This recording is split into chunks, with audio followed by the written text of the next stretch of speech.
Itong aking mga bangs, hindi magkakasundo. Alam mo, kumpul-kumpul. 3:20 pa lang. Kagigising ko lang. So, nagkakape na muna tayo. And,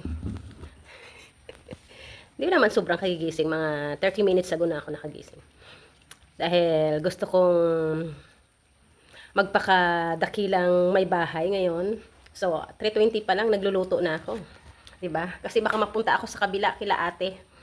Makipagchismisan na naman ako doon. Alas 6 na naman hindi pa ako nakakaluto. So, inagahan ko na magluto ngayon para pagdating ni Juwa, luto na yung pagkain niya para hindi ako masita.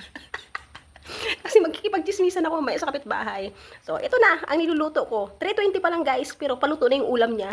Namin pala. 3:20 pa lang guys, pero paluto ng ulam namin. Ginisang mga mix yan. May talong, okra, and kalabasa, tapos ampalaya. Tapos, hinaluan ko ng ayan, sardinas. Ayan, sarap yan guys. After nyan, magasaing na ako. Pagdating ng alas 4, luto na lahat. Iinit na lang namin mamaya. Ganyan tayo magpakadakila ngayon. Kasi wala naman akong trabaho talaga dito.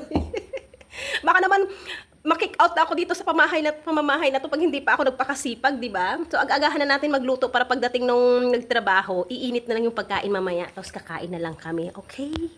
Pakasipag tayo gato kasi wala tayong trabaho. Baka makick out tayo sa bahay. Mabush!